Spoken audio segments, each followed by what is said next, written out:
You've been selected as a self-funded student in an Erasmus program and you're wondering what you should do. This video is for you. Hi, my name is Oluwanifemi and I was once selected in this self-funding category. So I'm going to share with you other funding options that I think can be helpful and maybe a bit of my story along the line. So stay with me. Being selected as a self-funded Erasmus student, it means that first of all, congratulations, you were noticed.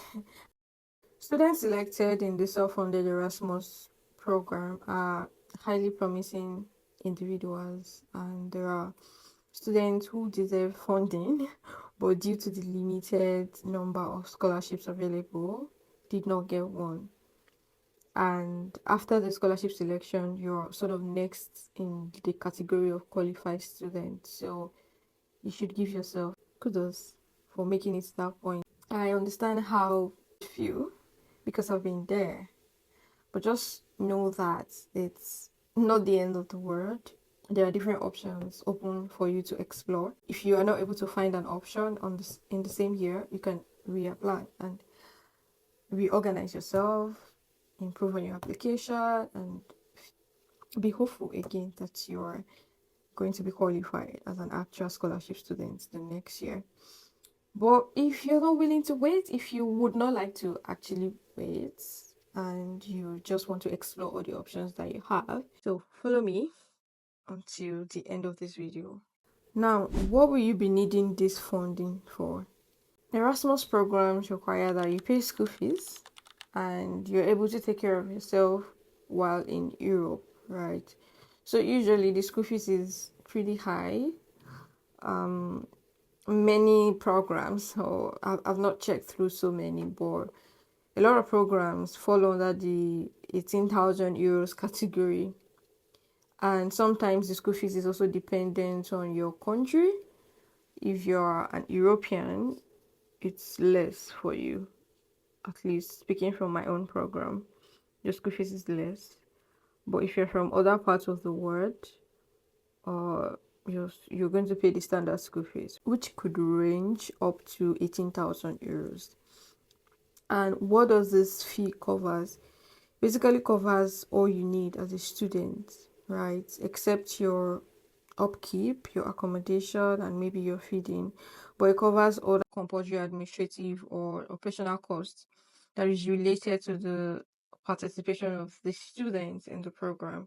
Maybe the admission, registration, university tuition, course exams, your thesis examination, library, computer access, travel, and health insurance coverage. So it basically covers that, but you now need to also be able to find a means to cater for your upkeep, your accommodation, and your feeding. I recently found out that there are some programs that would waive school fees for your school fees for you, so you don't necessarily need to pay the school fees. However, you should be able to cater for yourself by yourself, like your accommodation and your feeding.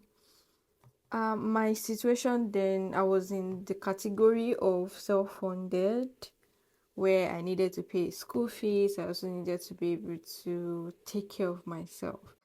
And one of the reasons I am making this video is because during my own time, that was in 2023, I could not find many resources.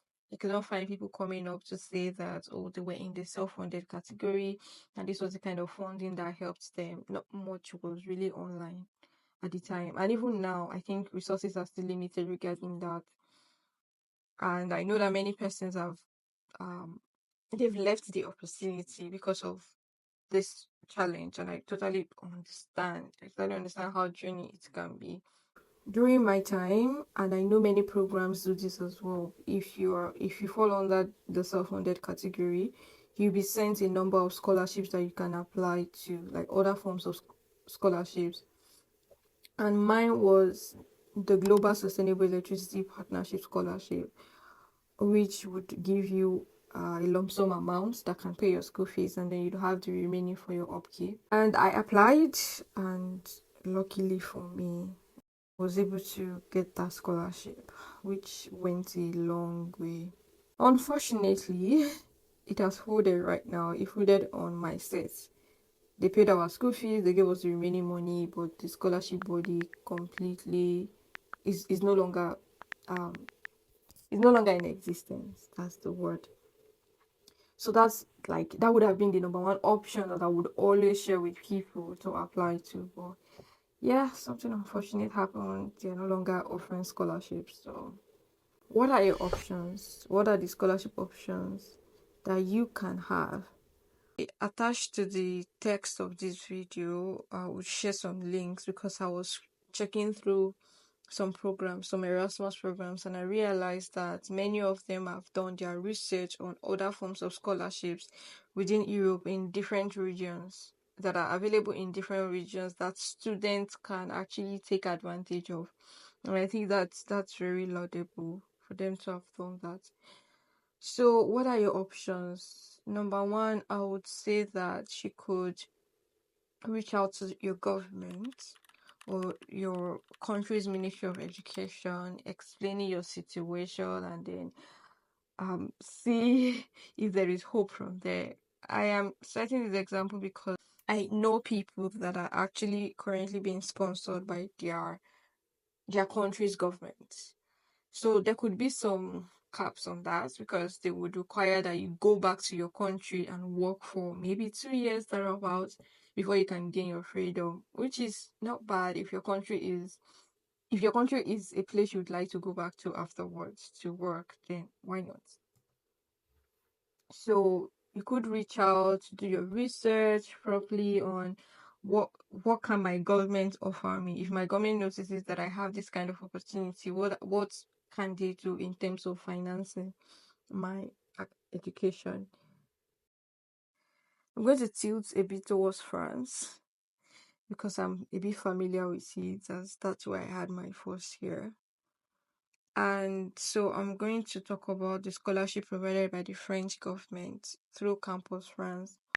So the French government sometimes collaborates with some countries to sponsor students, promising students from those countries. And I know of India, I know of Cameroon, Uganda, and some other countries. So you could check them out on Campus France's website and see what options are available to you based on your country of residence or your country of nationality. I hope this is clear. Then the third option I would bring up is that your host university or an Erasmus program you study in at least two universities. So a strategy would be to check out your universities and see if there are any support, if there are scholarships that are given. I would also like to say that it is good to have highly supportive program coordinators.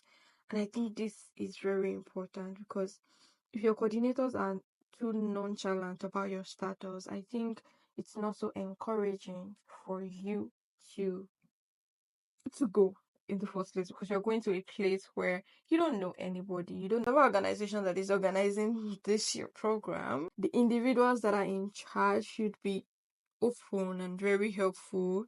So, for example, talking about host universities in France, there's Orion Scholarship, and there is also the Universities Foundation Scholarship, which was part of the scholarship that I later enjoyed as a self-funded student.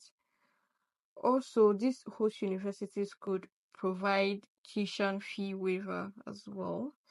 So I think that would relieve a lot. It will cause a lot of relief. Tuition waiver. Then still in France, we have the IFO Excellence Scholarship. This particular scholarship, you would have to apply through your university, and they do not accept individual applications, not at all. So many of these opportunities that I've mentioned to you, I'm going to share them with you in the description location of these videos. And as I do more research, I'm going to make more videos regarding this. But these are the opportunities that I am certain about that I know could be of help to you if you're in a self-funded category. So thank you for staying to me in this session. Do have a lovely day.